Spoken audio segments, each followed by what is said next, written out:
bom, minha amiga, meu amigo? Meu nome é Alexandre Sanches Cunha. Estamos aqui já, mais um encontro, analisando direitos humanos. Veja, e a tosse persiste. Olha, eu trouxe um tema atual. Veja a situação da Venezuela, principalmente há uns anos atrás, a questão da Venezuela no que diz respeito àqueles que vieram para o Brasil, não é? Veja a questão da Síria, os refugiados que vieram para o Brasil. Eu quero dizer que é uma tradição da nossa política diplomática, enfim, o Brasil arrebenta nesse sentido. Sinceramente, é de dar orgulho. Tá? Então, eu estou falando porque tem muita coisa negativa, essa é uma das coisas que o Brasil se destaca. Vamos estudar refugiado, vamos ver asilo, vamos ver tudo bonitinho, outras coisas para a sua cultura que você vai destruir se te perguntarem isso. Olha, o que é um refugiado? Veja, de acordo com a Convenção de Genebra, refugiado é toda pessoa que, temendo ser perseguida por motivos de raça, religião, nacionalidade, grupo social ou opiniões políticas, se encontra fora do país de sua nacionalidade e que não pode, ou em virtude desse temor, não quer valer-se da proteção desse país, ou que, se não tem nacionalidade e se encontra fora do país no qual tinha sua residência habitual, em consequência de tais acontecimentos, não pode, ou devido ao referente temor, não quer voltar a ele. Tá bom? Lembrando a você que a partir de 97, você desculpa, viu, é que realmente a gente começa a falar, né, e até pegar no tranco, a minha vida agora tá que nem carro a álcool. Você é muito nova, muito novo, mas antigamente a gente tinha que ligar o afogador, deixar o carro ligado um tempão para a coisa pegar, tá? Bom, a partir de 97, o Brasil, a legislação brasileira, nós vamos ver também o âmbito internacional, né? Ela acrescentou uma nova situação aqui a essa definição, tá? Ela considera refugiada também as vítimas de violação grave e generalizada de direitos humanos.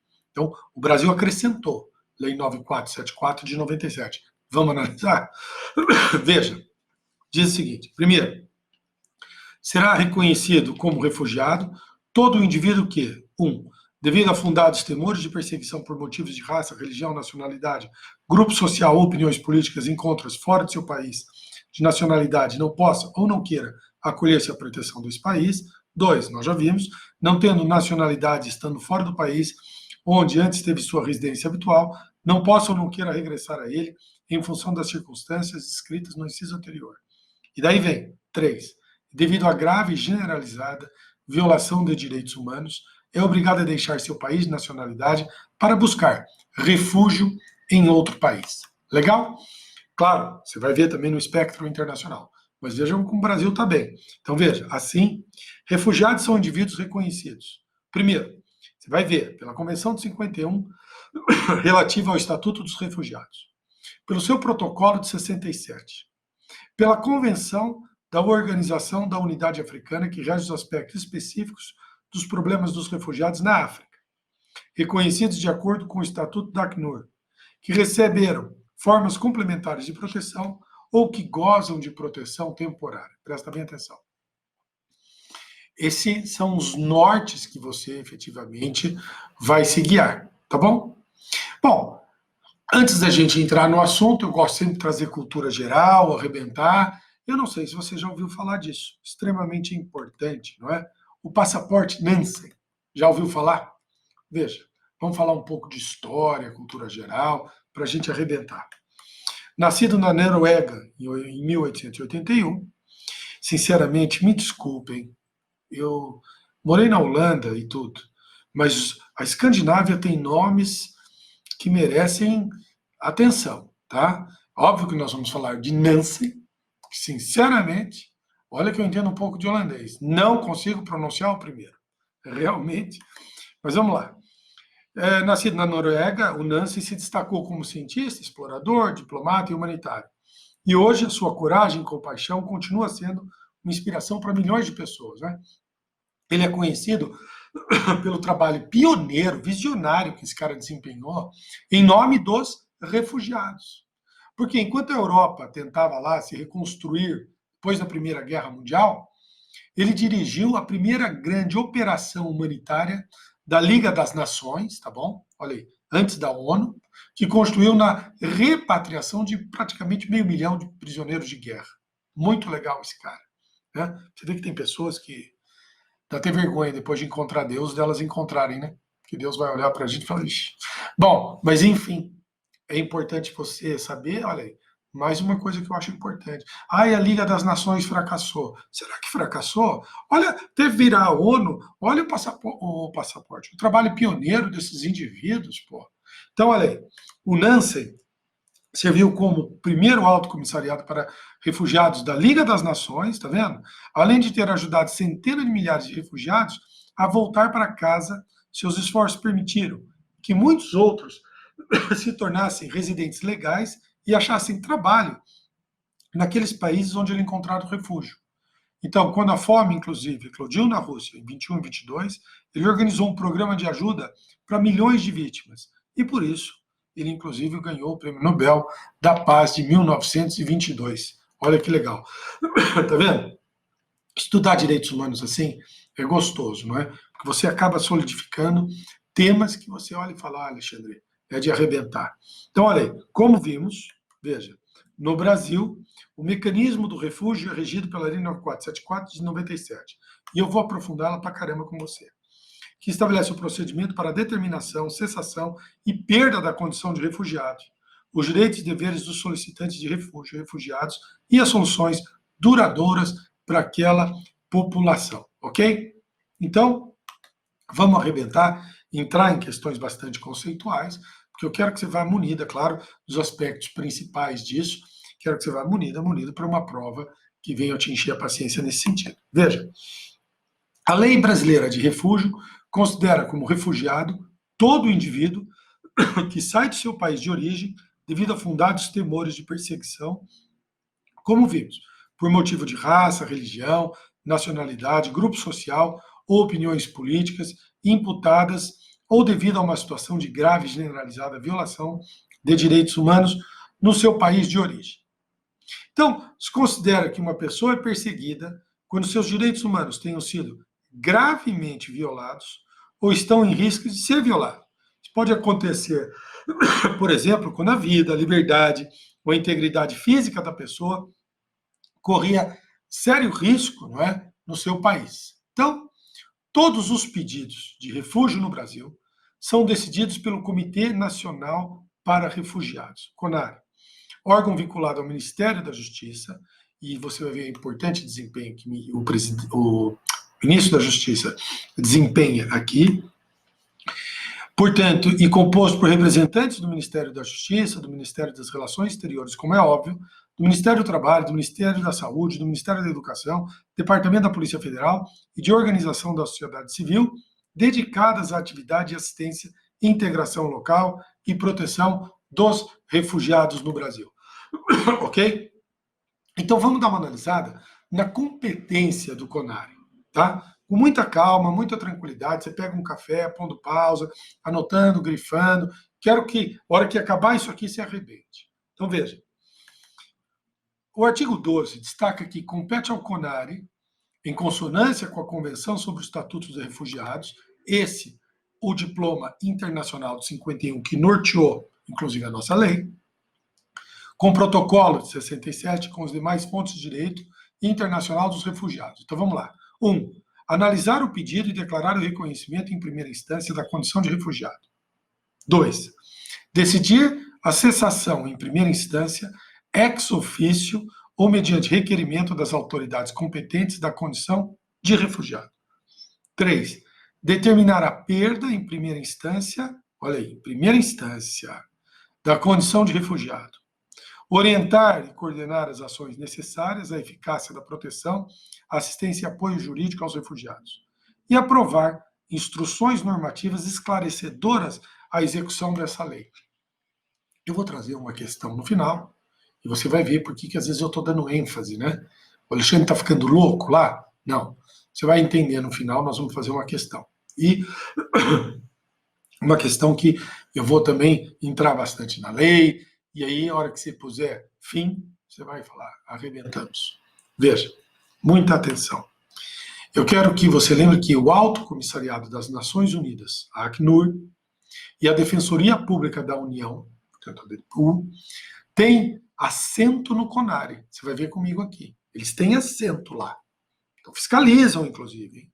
A Acnur, o Alto Comissariado das Nações Unidas, está lá realmente para emitir relatório, mandar, censurar depois, tudo bonitinho.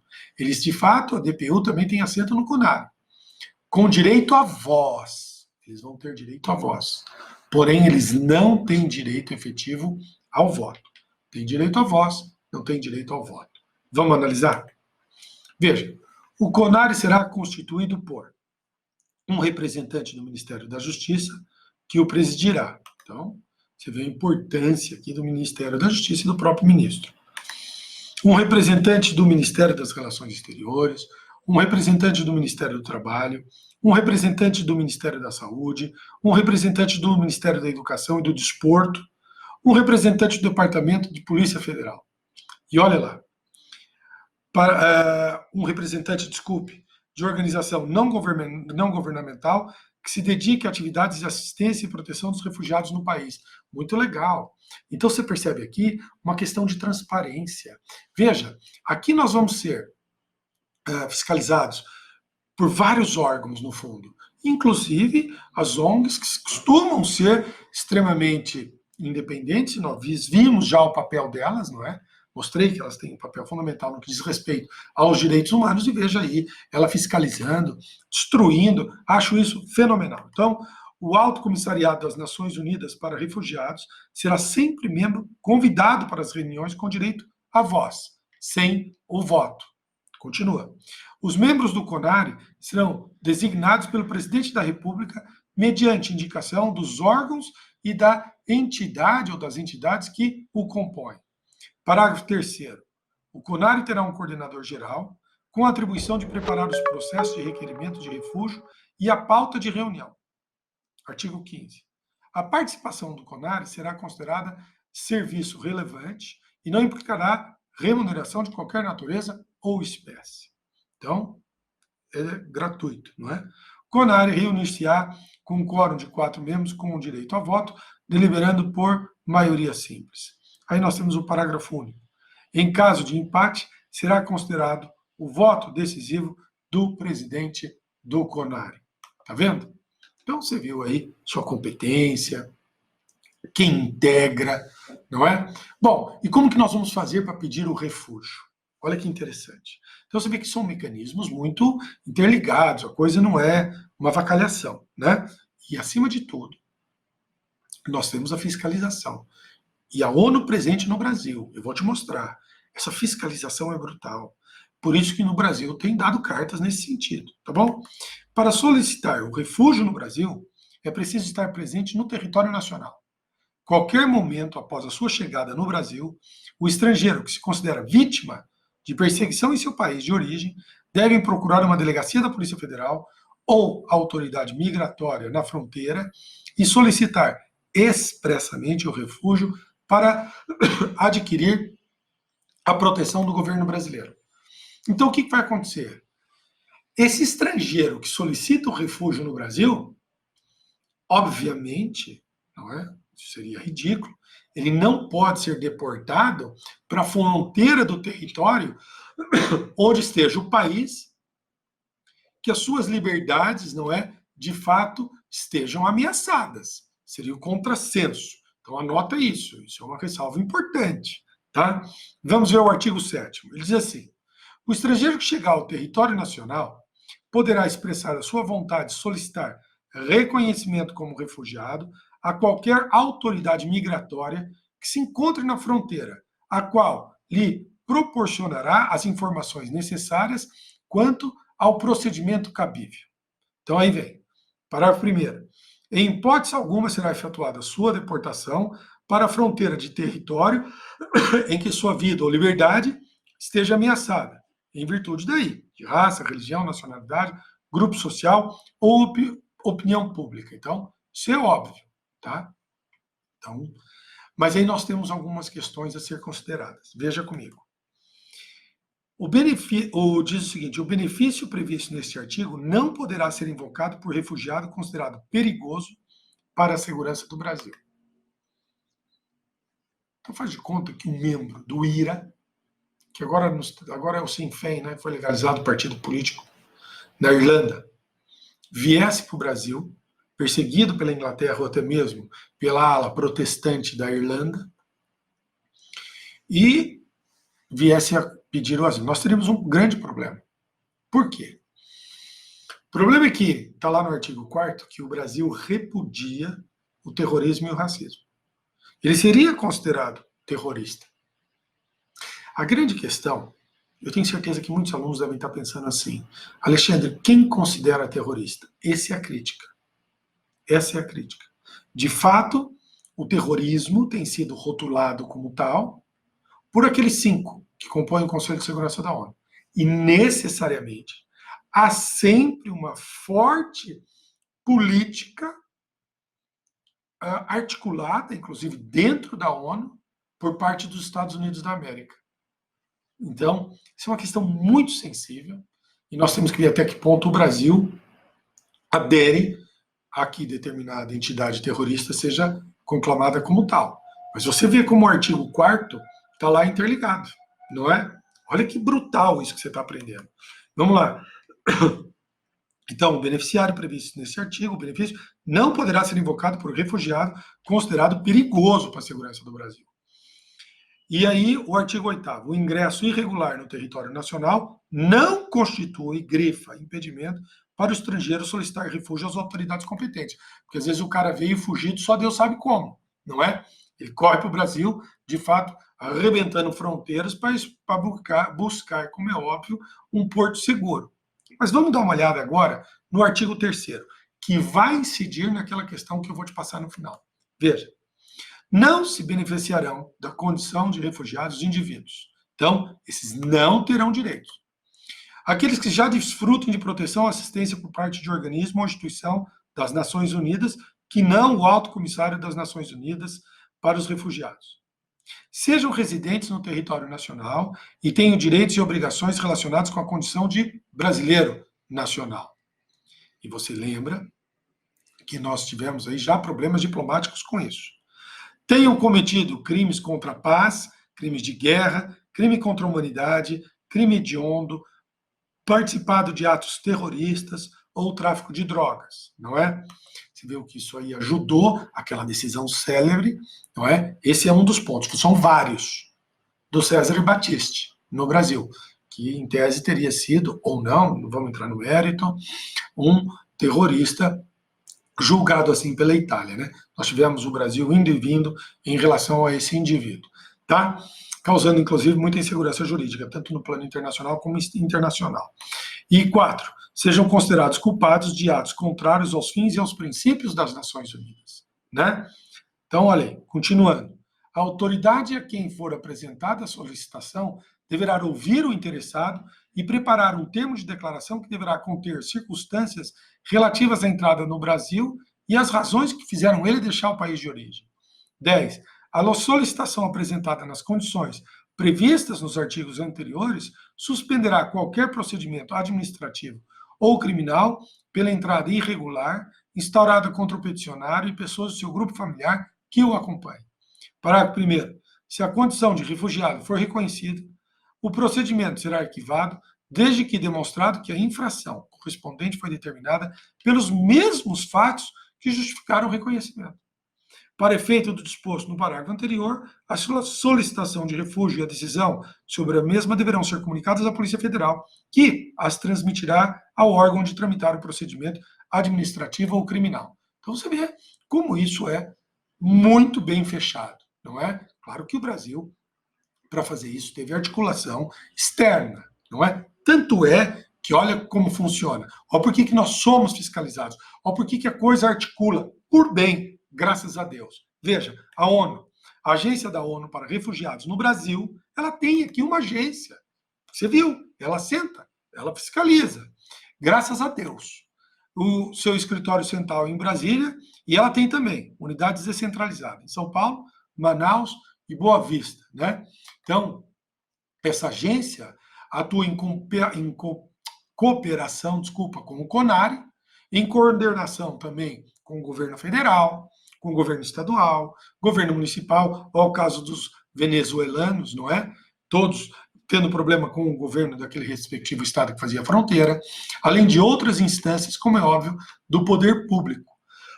Tá bom? E o Grande Norte, Alexandre? Bom, o Grande Norte é a convenção relativa aos estatutos ao Estatuto dos Refugiados de 1951. Ela também é conhecida, cuidado com o teu examinador, ela também é conhecida como a Convenção de Genebra de 51, tá bom? Convenção de Genebra de 51. Lembra da data, para não confundir com as outras, que é referente à guerra, tá bom? E ela define o que é um refugiado, não é? Estabelece os seus direitos, os indivíduos, o direito de asilo, bem como as responsabilidades das nações que assinaram ali. Pois bem, eu quero fazer uma diferenciação com você. Antes, veja comigo. O artigo 4º da Constituição destaca: a República Federativa do Brasil rege nas suas relações internacionais pelos seguintes princípios. Vem lá, a concessão de asilo político. Pô, Alexandre, eu estou fazendo confusão, né? Estou fazendo confusão entre esses dois conceitos. Então, vamos arrebentar. Vamos destruir para você não fazer mais. O que é o refúgio? Olha aí. O refúgio é concedido ao integrante por fundado temor de perseguição por motivos de raça, religião, nacionalidade, grupo social ou opiniões políticas. Enquanto tramita um processo de refúgio, pedidos de expulsão ou extradição ficam efetivamente suspensos. O refúgio tem diretrizes globais, não é? Definidas, e possui regulação pelo organismo internacional, ou seja, o Alto Comissariado das Nações Unidas para Refugiados. No Brasil, nós vimos a matéria regulada em lei 9474/97, que criou o CONARE, tá bom? Até aqui, nós já arrebentamos no que diz respeito ao refúgio. E no asilo? No caso do asilo, as garantias são dadas apenas após a concessão. Grifa isso. As garantias são dadas apenas após a concessão. Antes disso, a pessoa que estiver em território nacional estará em situação de ilegalidade. O asilo pode ser de dois tipos. O asilo diplomático, quando o requerente está em país estrangeiro e pede asilo à Embaixada Brasileira, ou territorial, quando o requerente está em território nacional. Se concedido, o requerente estará ao abrigo do Estado brasileiro com as garantias devidas.